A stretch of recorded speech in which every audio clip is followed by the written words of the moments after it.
애들 옆에 앉아라. 어른들은 저 테이블에 라는 그 차가운 말 한마디가 우리 가족의 모든 거짓을 찢어발겼다. 그 순간 나는 알았다. 이 복수는 이제 시작일 뿐이다. 그날 서울의 오래된 한옥마을에서 열린 가족 모임은 평소처럼 화기애애하게 시작됐다. 할머니의 80세 생신 잔치였다. 공기 중에는 고기 굽는 냄새와 웃음소리가 가득했다. 나는 32살, 결혼한 지 5년째 되는 평범한 주부였다. 남편 준호와 우리 7살 딸 지은, 그리고 시어머니와 시아버지, 남동생과 그의 아내까지. 모두 모여 사진을 찍고 잔을 부딪히며 건강하세요를 외쳤다. 하지만 그 아래에 깔린 긴장감은 나만 느꼈을까? 아니, 엄마의 눈빛이 그걸 증명했다.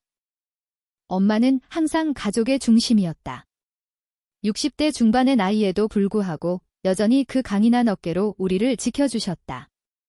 아버지가 10년 전 돌아가신 후 엄마는 작은 식당을 운영하며 홀로 우리 세 남매를 키우셨다. 나, 장남 민준, 막내 수진. 우리는 엄마의 희생 덕에 대학을 나왔고 각자의 삶을 꾸렸다. 나는 준호와 결혼해 안정된 가정을 가졌다고 믿었다. 하지만 그날 모든 게 무너졌다. 식사가 시작되기 직전 시어머니가 나를 불렀다. 여보, 여기 앉아. 애들 옆에 그녀의 목소리는 부드러웠지만 눈은 차가웠다. 나는 미소를 지으며 지은의 옆자리를 찾았다. 그런데 엄마가 먼저 움직였다. 그녀는 내 팔을 잡고 속삭였다. 너, 왜 여기 앉아?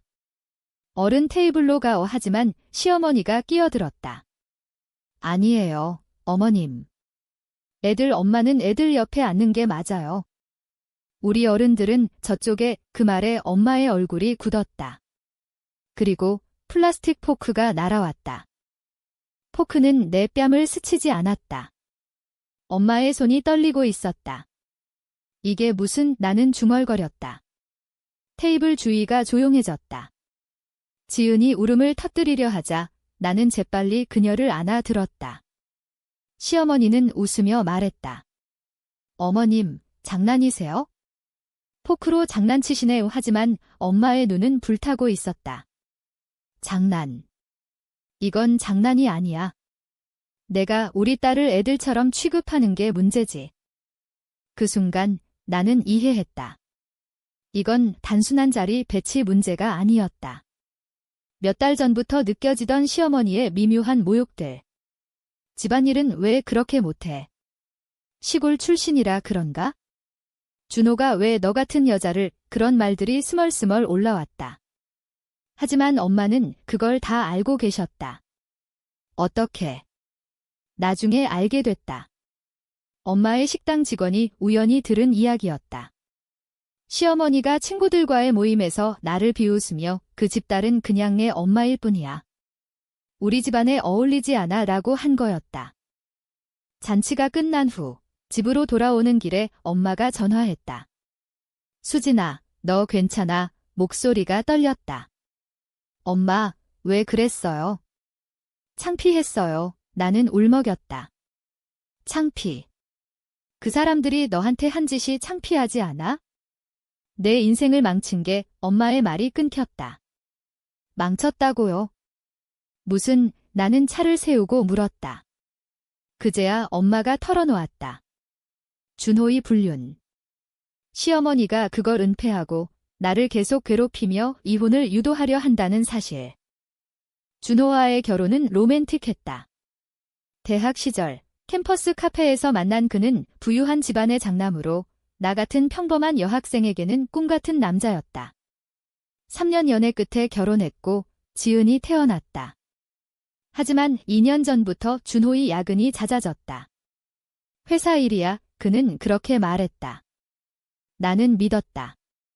엄마의 식당을 돕기 위해 아르바이트를 하며 버텼다. 그런데 엄마의 말에 따르면 준호는 회사 동료, 아니 시어머니의 조카인 혜진과 1년 넘게 관계를 가졌다. 시어머니는 그걸 알고도 집안 명예를 지키려면 수진이가 참아야 해라고 했다. 심지어 지은의 유치원 학비를 미루며 압박했다. 그날 밤 나는 준호에게 물었다. 당신 혜진이랑 무슨 사이야? 그는 처음엔 부정했다. 뭐? 미쳤어. 하지만 내 눈빛에 지쳤다. 수진아, 미안해. 한 번뿐이었어, 한 번. 엄마의 증거 사진을 보여주자 그는 무너졌다. 엄마가 왜 시어머니가 준호를 부추겼다는 사실이 드러났다. 그녀는 혜진을 데려와 이 아이가 내 적자야 라고 속삭였을 터였다. 분노가 치밀었다. 하지만 나는 울지 않았다. 지은을 재우고 창밖 서울의 불빛을 보며 생각했다. 복수. 이건 단순한 이혼이 아니었다. 그들은 나의 삶을 훔쳤다. 엄마의 희생, 내 청춘, 지은의 안정된 가정. 공정한 대가를 치러야 했다. 다음 날 나는 변호사를 만났다. 이혼 전문가 김 변호사. 증거가 확실하네요. 재산 분할과 양육권은 당신 쪽으로 기울어요. 하지만 나는 재산이 아니었다. 정신적 피해 배상, 그리고 시어머니의 명예훼손 소송. 그 포크 사건. 그걸로 공공연한 모욕죄를 걸 수 있어요. 김 변호사가 웃었다. 집으로 돌아오니 준호가 기다리고 있었다. 수진아, 이야기하자. 그는 무릎 꿇었다. 혜진은 실수였어. 엄마가 강요한 거야, 강요? 웃기지도 않았다. 당신 엄마가? 그럼 왜 1년이나? 나는 차갑게 말했다. 지은 때문에. 용서해줘, 지은. 그 이름이 내 가슴을 찔렀다. 지은은 이제 나랑 살아. 당신들은 영원히 후회하게 할게. 그 주, 나는 이사했다. 엄마의 식당 위층으로. 작은 원룸이지만 자유였다. 지은은 적응했다. 엄마, 아빠는 바빠. 우리 둘이서 재미있게 지내자. 나는 미소 지었다. 하지만 밤에 혼자 울었다. 배신의 고통은 뼈를 갉아먹었다. 왜 나일까? 왜 우리 가족일까? 복수의 첫걸음은 소셜미디어였다. 익명 계정으로 시어머니의 모임을 폭로했다. 부유한 할머니의 비밀, 며느리를 대 엄마로 부르며 포크를 던지게 한 사연, 사진과 음성을 첨부. 반응이 폭발했다. 댓글, 저런 시어머니 지옥 가라. K드라마 같아 시어머니의 페이스북이 마비됐다. 그녀는 나에게 전화했다. 이게 내 짓이야? 미쳤어. 포크 던진 분이 무슨 말씀? 나는 웃었다. 준호는 회사에서 압박을 받았다. 상사가 가족 문제로 일에 지장, 혜진은 그만뒀다. 언니, 오해야. 그녀의 메시지. 언니. 역겹다. 나는 답하지 않았다. 하지만 복수는 아직 멀었다. 나는 엄마를 만났다. 엄마, 왜 그날 포크를? 엄마는 한숨을 쉬었다. 내가 모르는 게 많아. 내 아버지가 돌아가실 때 시어머니가 우리 집에 빚을 물린 거, 그 빚 때문에 내 결혼을 방해하려 했어. 준호를 데려가려 한 거야. 왜 충격이었다. 우리 가족의 비밀. 아버지의 죽음은 사고가 아니었다. 시어머니의 압박으로 인한 스트레스였다. 이제 진짜 복수가 시작됐다. 나는 조사했다. 아버지의 사망 기록, 시어머니의 재정. 그녀는 불법 대출로 우리 집을 쥐락펴락했다. 김 변호사와 함께 고발. 사기 및 정신적 피해, 법정에서 시어머니는 울었다.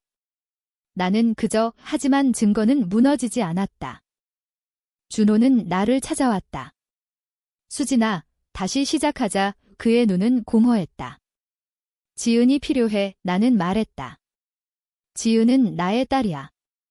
당신은 이제 아무것도 아니야. 그는 떠났다. 그 후 그는 술에 빠졌다. 회사에서 해고됐다. 고조는 법정이었다. 판결, 시어머니에게 5억 원 배상, 준호와의 이혼 성립, 양육권 나에게. 하지만 돈이 아니었다. 그녀의 눈빛, 후회로 물든 그 얼굴이 나의 승리였다. 그 후 나는 새 삶을 시작했다. 엄마의 식당을 물려받아 확장. 지은은 잘 자랐다. 가끔 포크를 볼 때마다 그날을 떠올렸다. 복수는 끝났나? 아니, 그것은 영원한 상처였다. 하지만 그 상처가 나를 강하게 만들었다. 법정 문을 나서며 나는 깊이 숨을 들이마셨다. 서울의 겨울바람이 차가웠다. 12월, 눈이 살짝 내리기 시작했다.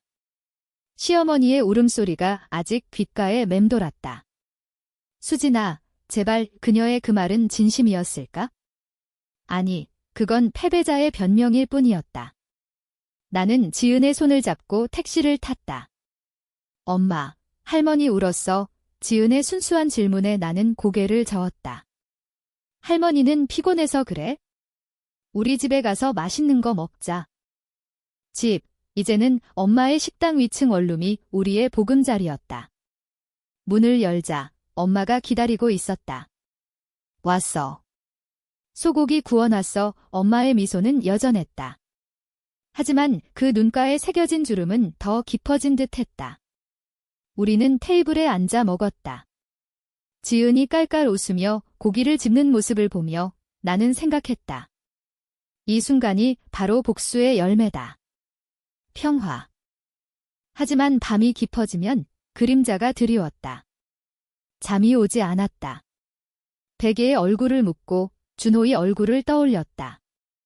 그의 미소, 그의 배신. 한 번뿐이었어. 그 말이 거짓이었다는 걸 알면서도 가슴이 아팠다. 왜? 사랑했던 기억 때문일까? 아니, 그건 분노였다.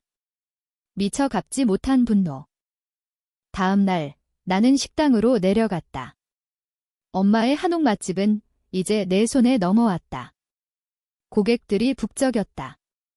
수진 씨, 오늘 메뉴 추천해줘. 단골 아저씨의 말에 나는 웃었다. 비빔밥 어때요?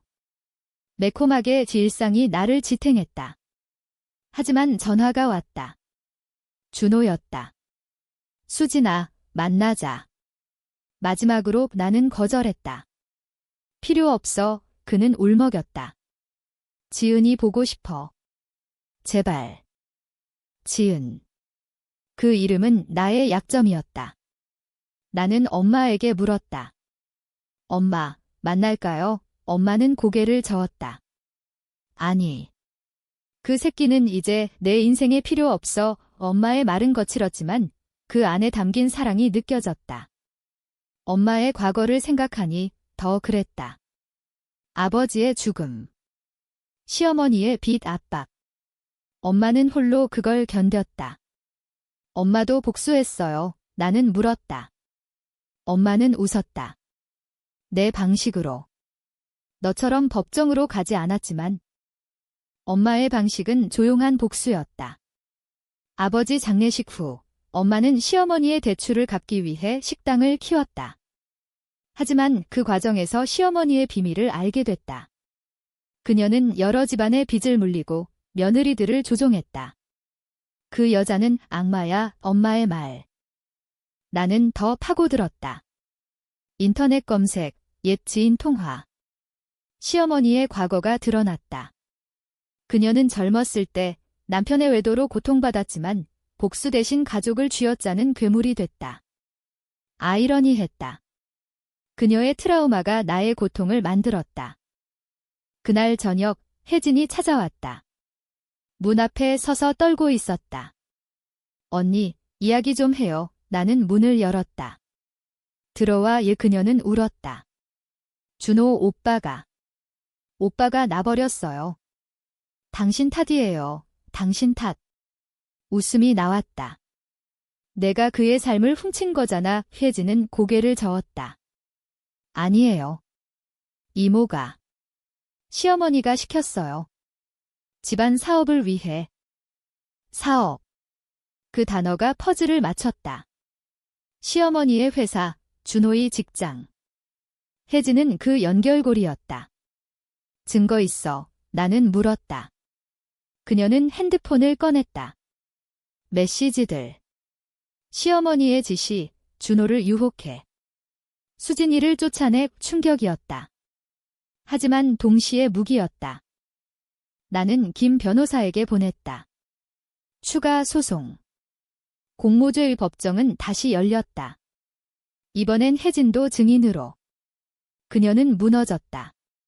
미안해요. 시어머니는 그녀를 노려봤다. 판결, 추가 배상 2억, 혜진의 회사 퇴직. 준호는 다시 왔다. 이번엔 술 취해. 너 때문에 다 망쳤어. 그는 소리쳤다. 나는 문을 닫으려 했지만 그는 밀어붙였다. 지은. 지은 데려와. 그 순간 지은이 방에서 나왔다. 아빠, 그녀의 눈물이 흘렀다. 나는 안았다. 아빠는 아프대. 가서 자. 준호는 끌려나갔다. 경찰 신고. 폭행 미수. 그의 인생은 이제 끝이었다.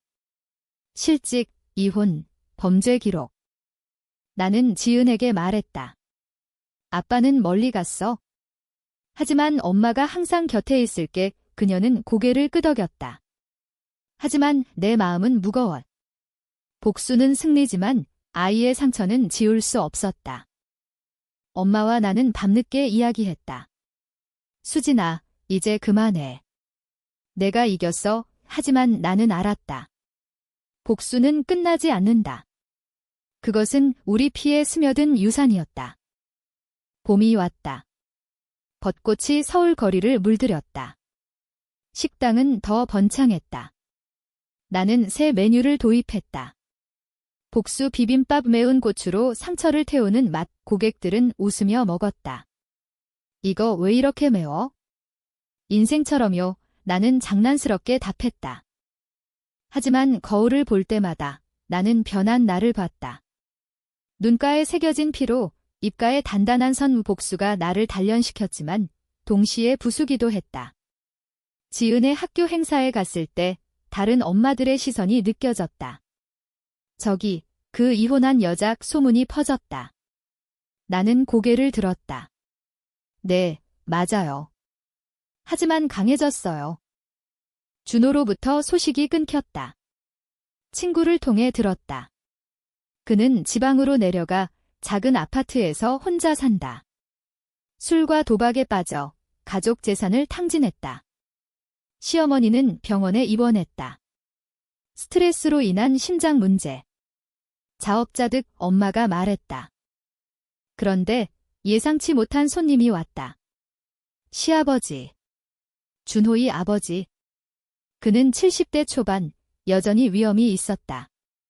수진아, 이야기 좀 하자. 식당 구석 테이블에 앉아 그는 차를 마셨다. 내 아내가. 미안하다. 그녀는 항상 집안을 지키려 애썼지만 방법이 잘못돼서. 나는 물었다. 왜 이제 오세요?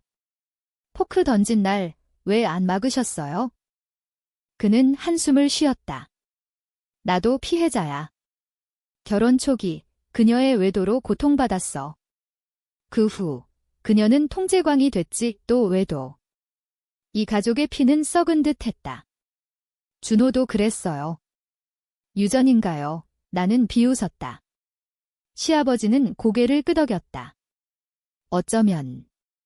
하지만 너는 강해. 지은이를 잘 키워줘. 그리고 이거 받아. 그는 수표를 내밀었다.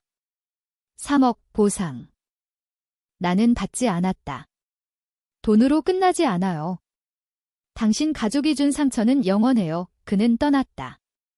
그 후 나는 후회했다. 돈이 필요했다. 식당 확장, 지은 교육. 하지만 자존심이 더 컸다. 그날 밤 악몽을 꿨다. 포크가 내 가슴을 찌르는 꿈. 깨어나 울었다. 엄마가 안아줬다. 수진아, 복수는 독이야. 이제 풀어버리다. 불가능했다. 다음 주 혜진의 연락. 언니, 임신했어요. 준호 오빠 아이. 충격. 뭐. 이제 와서. 그녀는 울었다. 도와주세요. 이모가 버렸어요. 시어머니가? 웃기지도 않았다. 나는 생각했다. 이것이 기회야. 증언해. 모든 걸 그녀는 동의했다. 새 소송. 시어머니의 공모 학대.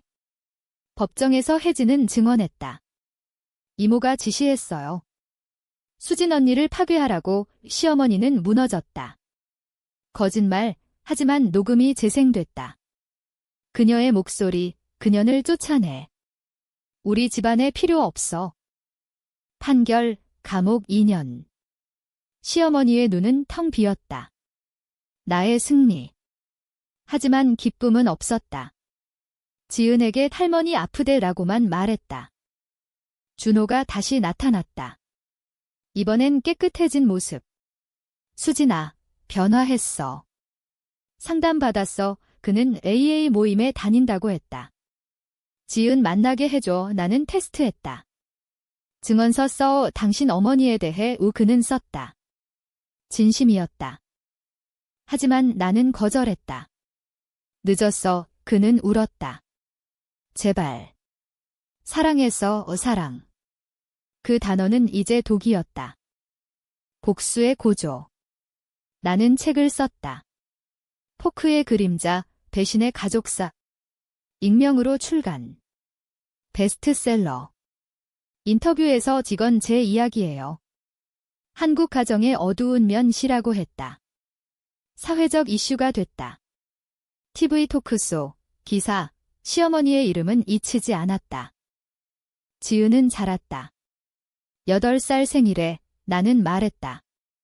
엄마는 너를 지키기 위해 싸웠어. 그녀는 안겼다. 사랑해, 엄마. 하지만 거울 속 나, 여전히 깨진 조각들로 이루어져 있었다. 복수는 자유를 줬지만 평화를 앗아갔다. 여름 더위가 기승을 부렸다. 식당은 에어컨을 새로 달아 더 많은 손님을 끌었다. 나는 매니저를 고용했다. 20대 후반의 열정적인 여자, 미경. 언니, 당신 이야기 봤어요. 영감돼요. 그녀의 말에 나는 웃었다. 진짜. 나도 아직 배우는 중이야. 책 출간 후 내 삶은 바뀌었다. 강연 요청, 상담. 며느리 괴롭힘 워크숍. 여성들이 모여 눈물을 흘렸다. 저도 그래요. 공감이 나를 치유했다. 하지만 준호의 그림자는 여전했다. 그는 지은을 보기 위해 매주 왔다. 법적으로 허락된 만남. 공원에서 그는 장난감을 가져왔다. 지은아, 아빠 미안해. 지은은 처음엔 피했다. 아빠, 왜 떠났어? 그의 대답, 아빠가 잘못했어. 시간이 지나 지은은 웃었다. 아빠, 다음에 또 와. 나의 마음은 갈라졌다. 용서. 불가능. 하지만 지은을 위해 참았다. 오빠, 지은만 봐. 나한테 다가오지 마. 그는 고개를 끄덕였다. 변화된 모습. 직장도 찾았다.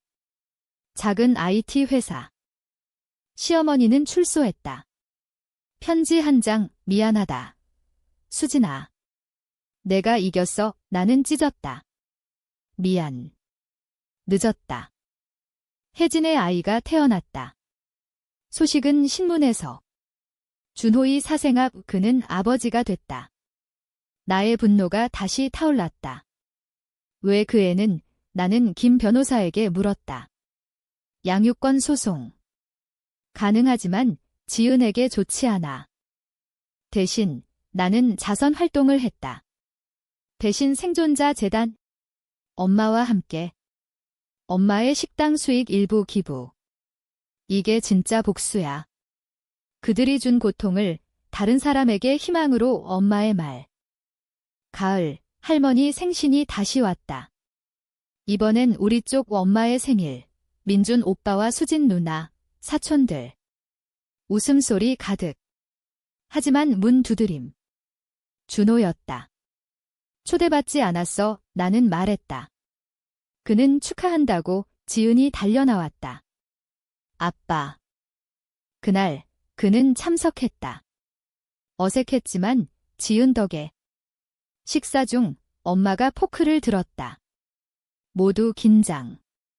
하지만 엄마는 웃었다. 이제 이건 그냥 포크야. 모두 웃었다. 그 후 준호와 대화했다. 왜 변했어? 그는 말했다. 당신 덕에. 상실이 깨우쳤어. 나는 물었다. 후회해. 매일. 복수의 제. 나는 용서의 문턱에 섰다. 하지만 넘지 않았다. 지은을 위해 평화롭게 지내자. 하지만 사랑은 끝났어. 겨울이 다가왔다. 눈 내리는 밤, 나는 산책했다. 한강변. 바람이 차가웠다. 과거를 떠올렸다. 포크, 배신, 법정. 모든 게 멀어졌다. 하지만 상처는 남았다. 지은의 크리스마스 선물, 그림. 엄마와 나, 손잡고. 영원히 함께 눈물이 흘렀다. 복수는 끝났을까? 아니, 그것은 나의 일부. 하지만 이제 나는 앞으로 나아갔다. 새해가 밝았다. 2026년 식당은 체인으로 확장됐다. 포크 한옥 아이러니한 이름. 고객들은 모른다. 그 뒤의 이야기. 나는 CEO가 됐다. 미경은 파트너. 언니, 다음 지점은 부산 어때요? 좋아. 가자. 지은은 초등학교 3학년. 공부 잘하고 그림 실력도. 엄마, 나 작가 될래. 그녀의 꿈에 나는 안겼다.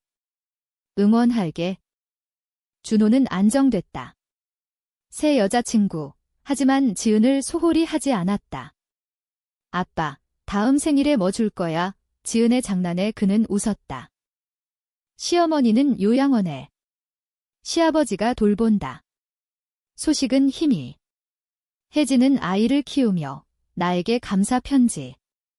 당신이 아니었으면 나는 답했다. 잘 살아. 엄마의 건강이 나빠졌다. 암 초기. 수진아, 걱정 마. 치료할게. 나는 무너졌다. 엄마, 왜요? 그녀는 웃었다. 인생이 그래? 내가 강해진 걸 봤으니 만족해. 치료 중 나는 모든 걸 내려놓았다. 복수, 분노. 엄마 곁에. 병원 복도에서 울었다. 엄마가 날 지켰듯 내가 엄마 지킬게. 민준 오빠가 도왔다. 수진아, 가족이야. 수진 누나도. 우리는 다시 하나 됐다. 봄, 엄마 수술 성공. 이제 자유야. 그녀의 말. 우리는 여행 갔다. 제주도. 바다 보며 포크 사건을 웃었다. 그날 미쳤지. 엄마 최고. 하지만 과거가 다시 고개를 들었다. 준호의 전 여자친구 연락. 준호가 다시. 다른 여자랑 믿기지 않았다. 또. 나는 확인했다. 증거, 사진. 이번엔 젊은 직원. 분노가 되살아났다. 하지만 이번엔 달랐다.